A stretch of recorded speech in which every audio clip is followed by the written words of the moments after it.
pertama sama hari kedua itu tergolong lambat dua-duanya sebenarnya servernya. Cuman hari pertama itu saya mendapatkan tiket 3, jadi bisa nonton. Nah setelah hari kedua pengen belikan tiket suami kan biar bisa ikut juga, tapi ternyata pas masuk itu langsung error. Pernah dan alhamdulillahnya dapet. Seneng sih karena nggak nunggu lama antriannya. Karena seneng sama lagu-lagunya dan banyak keluarga juga yang nonton jadi ikutan.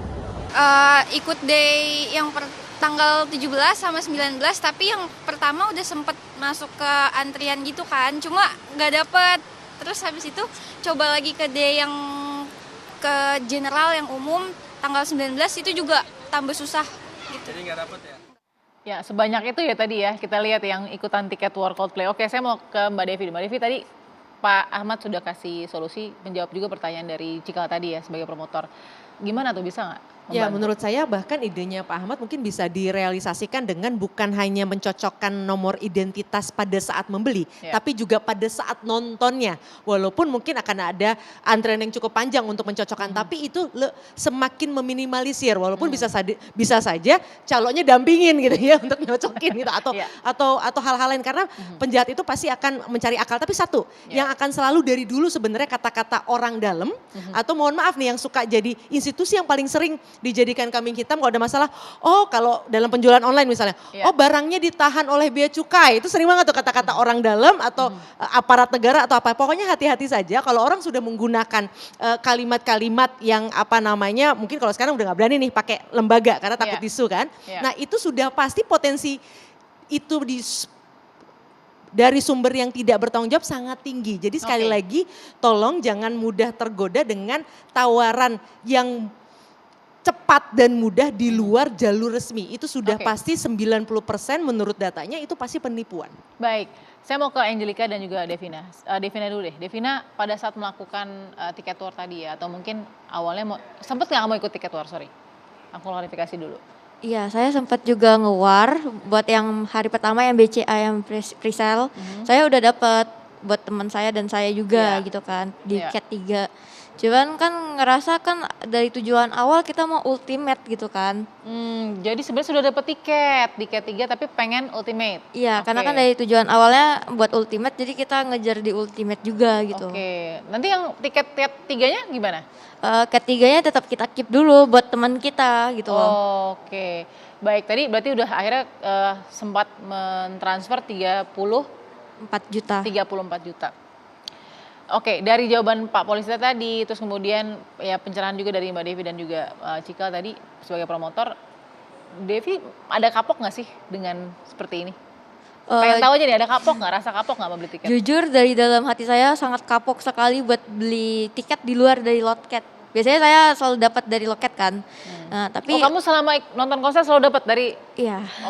Dari penjualan tiket online? Iya. Baru kali ini aja ya? Iya, baru kali ini kapok banget. Terus saya ngerasa tuh, saya juga udah usut juga, saya udah cari, ya namanya cewek pasti tahu lah ya. Intelnya lah gitu, cari tahu ini siapa penipunya gitu kan. Saya udah megang juga datanya.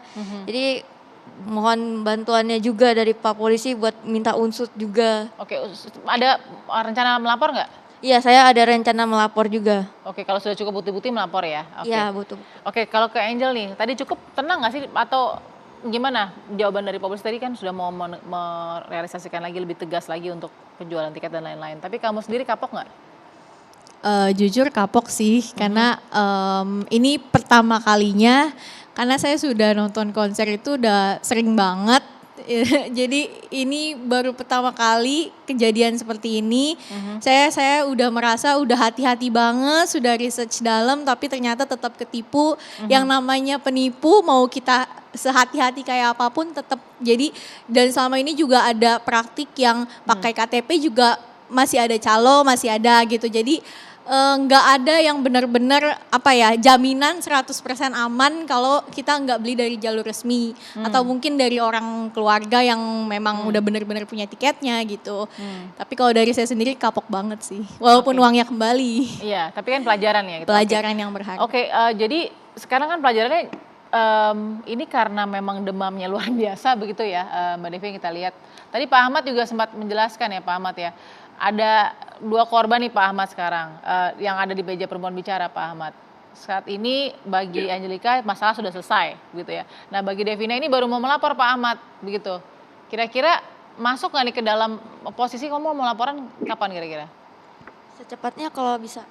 Secepatnya iya. Oke.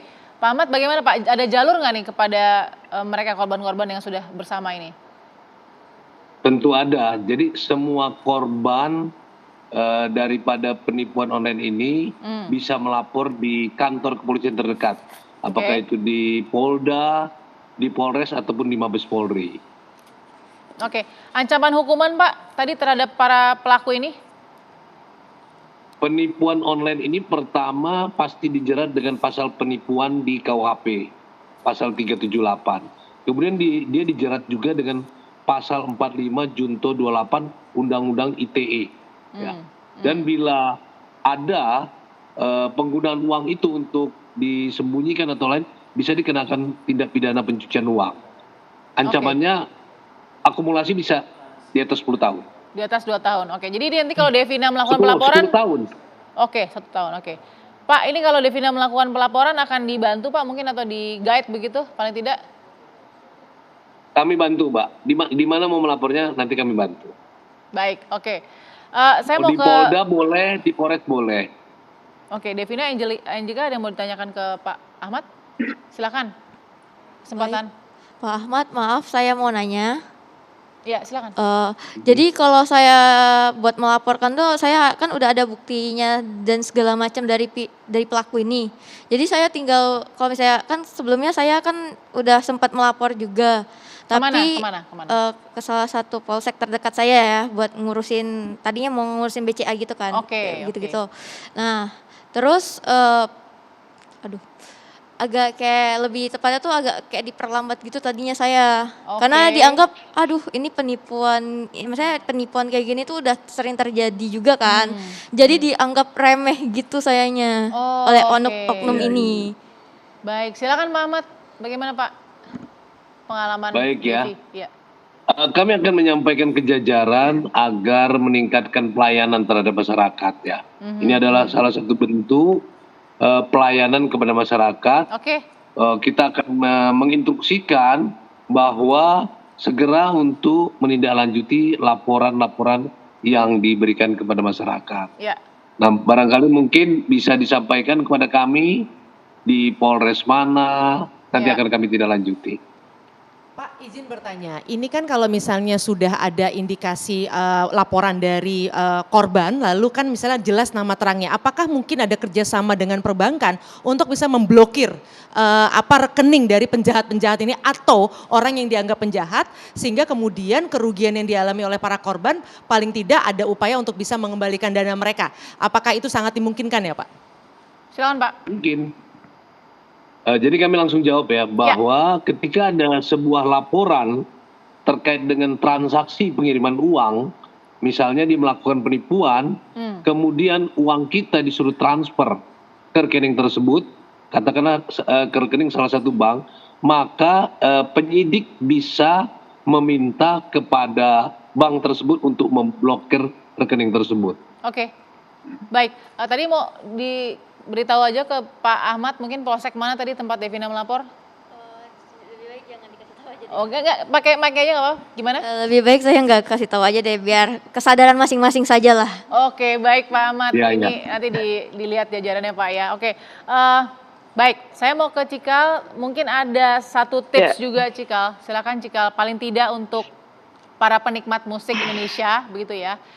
Indonesia pasar yang besar untuk musik dalam dan luar negeri. Apa yang harus diingat oleh para generasi muda juga nih sebagai mayoritas pembeli tiket konser di Indonesia? Silakan, Cikal. Tapi sebelumnya Mbak Balkis mau ngobrol sama Angel sama Devina dulu. Silakan. Aku penasaran, aku pengen nanya dari tadi, kalian udah lama dengerin albumnya Coldplay, emang beneran ngefans banget kayak beneran hafal semua lagu-lagunya banget, atau karena memang balik tadi kata Kak Devi soal ini mengejar momen, ini kan sejarah betul kan Kak Devi ya?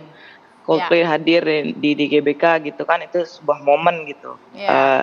Ya nggak bisa dihitung pakai pakai Uang, duit lah ibaratnya betul, gitu. betul. Tapi aku dari segi seniman, aku pengen bertanya, maksudnya kalian emang beneran segitu cintanya sama Coldplay kah, sama Chris Martin, sama lagu-lagunya? Pengen nanya aja, pengen tahu. Silakan Angel dulu tuh, Angel dulu silakan. Kalau saya Coldplay itu bagi saya salah satu wishlist yang harus saya tonton sebelum mati gitu. Jadi salah satu yang Wishlist ya? Ya, salah satu yang harus banget dan kalau misalnya di luar negeri kan itu udah sering banget ya di Europe atau di Singapura juga udah. Tapi di Indonesia ini kan pertama kali dan nggak tahu apakah akan datang lagi gitu. Jadi ya itu benar-benar secinta itu memang. Oke, baik. Kalau Keren. Devina, silakan. Ya, saya dari dulu udah sering denger lagu Coldplay kan. Meskipun saya belum kayak hafal banget gitu-gitu, tapi saya selalu sering kayak lagu Yellow gitu-gitu kayak masa kok lagu ini agak gimana gitu kan. Oke. Terus juga almarhum opa saya fans Coldplay masalahnya. Jadi Sebentar, saya saya klarifikasi. Almarhum opa kamu Iya. itu fans Coldplay? Iya. Oke, berarti kamu mendengarkan album yang baru ya? Bukan album baru sih, sebelum-sebelumnya juga udah sering dengar. Oke, baik. Menarik ya, gimana Cikal? Mbak Devi mau komen nih, pertanyaan Cikal, silahkan Mbak Devi. Coba gimana Kak Devi? Gimana Mbak Aku Devi? justru masih terus ingin ngejar ke teman-teman kepolisian gitu. Apakah mungkin nanti teman-teman IO itu setiap menyelenggarakan konser dibantu ketika memang sudah ada link resmi, link yang tidak resmi kepolisian bekerja sama dengan Kominfo dan sebagainya langsung blokir misalnya untuk membantu bahwa akses-akses yang ilegal itu mereka tidak bisa beroperasi.